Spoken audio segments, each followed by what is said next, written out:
Hi, and welcome to Sacrificially Speaking. This podcast is all about what it looks like to walk out your calling, whether that's leading, serving, celebrating, or sacrificing.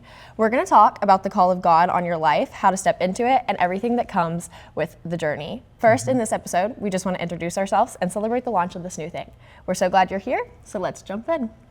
My name is Havana, Davison. I'm 21. I'm currently a college student. I run my own business, but above all, I'm called into ministry, and I have the wonderful opportunity to intern under Pastor Shane here at the Bend Church. Pastor Shane is going to tell you a little bit more about himself in just a minute, but first, I would like to say that if you spend any time with him at all, you will know that his passion is raising up the next generation into ministry, which is why we're here. I want to bring everything that we get to discuss and that I get to learn from him to you guys at home. So let's get into a little bit more about you. Yeah. All right, Pastor. According to ChatGPT, I did research with you on ChatGPT. Oh. You are a church revitalization expert, author of multiple books, renowned international conference speaker, Christian media personality, and community leader, among other things.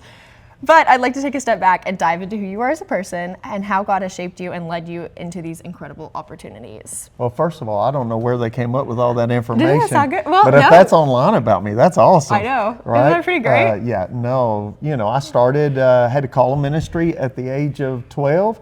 Started at 12 years old when I gave my life to the Lord, and actually started preaching on the streets in downtown Nashville, Tennessee. Started out talking to winos and prostitutes and drug addicts and people who were just really, really messed up. Got a burden for that, and then chased that dream all through high school, went into Bible college, got out of Bible college, and go to a church at the age of 21 and speak, and there's 11 people there, and they decide to elect me as pastor, and I didn't know I could say no. And so, long story short, I've been pastoring now for 35 years, and not only pastoring, but had the fortune to do television, to be a part of secular media stuff, author books, and several things like that. But my biggest passion is just to see people succeed and help them do what God's called them to do. All right, It's scary to me that we're going to have some of these conversations that I share with her and others behind the scenes because you're going to have so much fun. We're going to have fun. He's going to have fun. Anyway, we're going to hit a couple key points. So you talked about kind of how you got into ministry when you felt called. You felt called at a really young age, which is kind of not the norm anymore. Right. But I want to talk about church growth a little bit. So what do you think about yourself has led to such growth, and how has your leadership style evolved because of the growth you've seen? Wow, that's a really complicated question.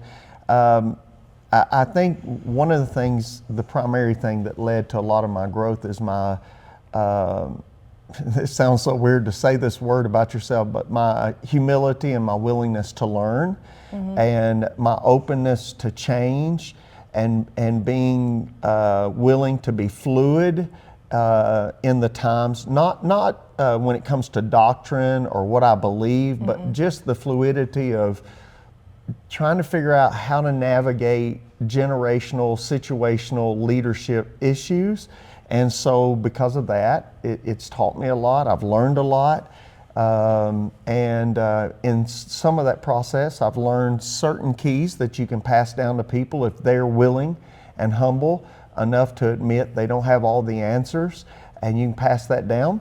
And I'm in a state of ever learning right now. We're in a new time. It's a new generation and a whole lot of new ideologies that are flooding into the system. And so I'm constantly having to just immerse myself into a learning process, and so that I know what I'm talking about, or at least I sound like I know what I'm talking about. But at least sometimes we sound like it, even if it's important to be relevant. But it's also very important for those of you who are leaders, want to lead, for you to be self-aware enough that you self-assess to the point that you're weak in an area and you're strong in areas and you need help in both of those areas. So accountability and mentorship All of those things were very important to me through the years. Even to this day, I have 5 primary voices that speak into my life. They all have similar visions, but they hold me accountable, and we just walk life together. And then if they don't know an answer, I go try to find it. Well, what else are you going to do? All right, let's get into media influence a little bit. How did being in the public eye shape you as a leader and communicator? And did it change your approach to ministry?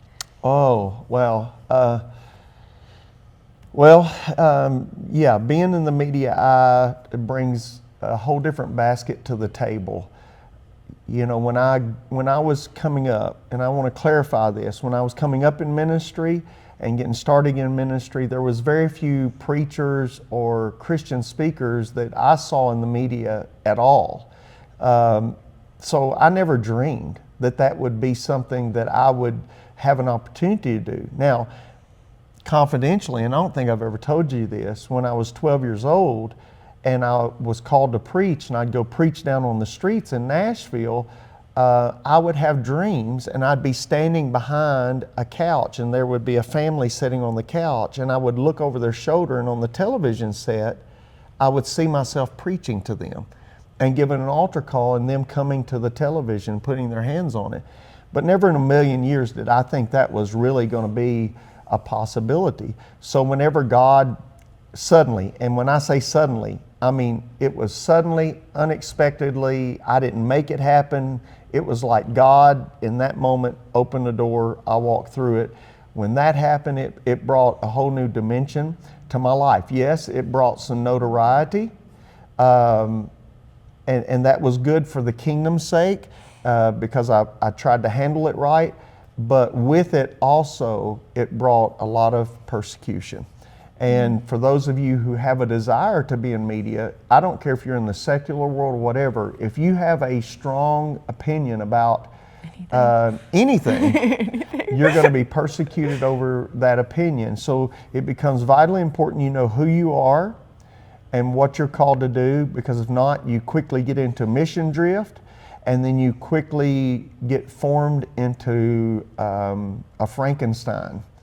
And that happens in ministry a lot. And one of the things that really stuck out to me as I got deeper and deeper and deeper in the media world is just how many people got caught up in the celebrity, lost the humility, and got off track. We like to keep it humble around here, don't worry. They keep me humble, I promise you. My wife keeps me humble. Yeah, we But love Havana and Harley and everybody else, all the other young adults, they do their fair share as well. It's really fun. Everything from, hey, you don't smell good, to, hey, pastor, that makes you look really old. So. It's good for you. We're keeping you with the times. Exactly, I got it. It's good. All right, I want to touch this one because I know it's really relevant at the moment. You've been involved in the political realm, addressing cultural and societal issues outside of the church. Why do you step outside of the church world, and what has your involvement in politics taught you about balancing faith and societal responsibility? Well, first of all, I don't feel like being involved politically is stepping outside of the church world. The word church in the Bible is the Greek word ekklesia, which was used in Greece and then adopted by Rome. And it was a term that was used about a called out group of people that were sent into a territory to help legislate certain things in a territory. And they had to elect officials and set policies. And so I think as a spiritual leader, I have not only a right in America, but a responsibility to be involved politically. I will tell you, the one big lesson I've learned from that is never trust a politician. Never trust a politician. Now, I've got some friends who are politicians. I trust them wholeheartedly just because I know their life. But not everybody who claims to be on your side in the political world is on your side. Most of the time, they're just using you to get an agenda accomplished. And I understand that going in, but I'm just there to represent the kingdom of God. And I think it's very important for Christians to get involved. If we have a responsibility to do that. And we have a right in America to do that as well. So, it's wrong for us to let other voices be louder than our voice when we're supposed to be letting His kingdom come on earth as it is in heaven. Mm-hmm. All right, next one. You have led international crusades and spoken globally. How have these experiences shaped your perspective on ministry, and what personal impact did they have on you? Well, as anybody knows that travels at all, every culture is different. And I'm amazed at how many Americans are so obnoxious when they go to other cultures because they think everybody should be like them, and they just become offensive. And you'd be shocked at the amount of preachers or pastors that I've taken to do crusades that were incredibly gifted speakers, but everybody hated them because culturally they didn't respect the group of people they were speaking to. So it's taught me that cultures are different, that the approach to reaching people is very different, and you have to be, again, very fluid, very versatile. And I've had the fortune to speak to little small groups in huts in the middle of nowhere, while I'm speaking, literally people who had starved to death laying in a ditch, bodies just stacked up in the greatest famine in that part of the world. And then I've had the other side of that. I've been in stadiums and crusade areas where literally I could not see the back of the people, hundreds and hundreds of thousands of people. And, both of them have a different impact on you. But one of the things I love to do, which is interesting, is whenever I go to various cultures to speak, I actually ask if I can stay in the pastor's home or if I can stay with somebody that has a big enough home to accommodate me. Because living with them like they live teaches me a lot about them. And I love that. Yeah, I love it. And I can't really say that there's one culture that stands out to me above the other. I love Europe,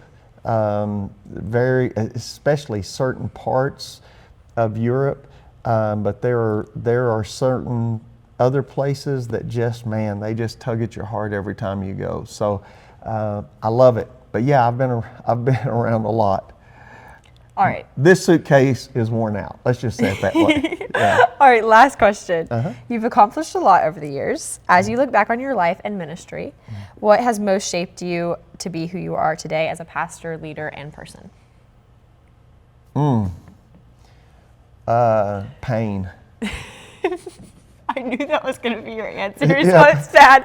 I was like, it's going to be something about pain. So, of course, it goes without saying, the Holy Spirit is the one that does the work in our lives, shapes us the most. But outside of that, there's only two ways to really move forward in life: mentorship or pain. And what happens is when you reject one voice, that only leaves God the option of the other.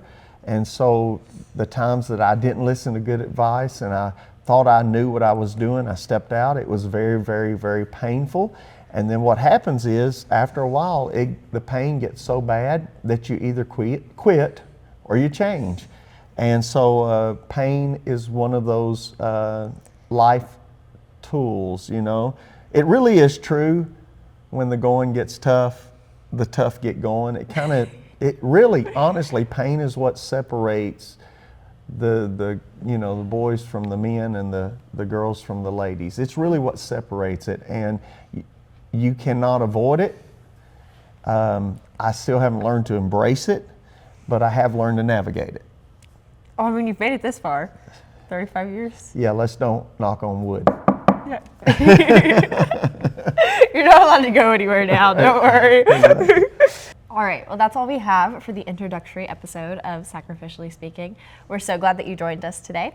As this podcast is for you guys at home, we really want to take the conversations we're having to you guys. So with that, follow us along on social media. It's all at Sacrificially Speaking, and you can engage with us there. Let us know what you want to hear, and we look forward to hearing from you. Yeah, let us know the topics you want us to discuss, things you want to learn about, don't be afraid to put something, a question or a comment, Yes. because we will check all of them and we will respond, I promise. All right. All right. I think that's it. Have We'll a see you in great the one, next guys. one.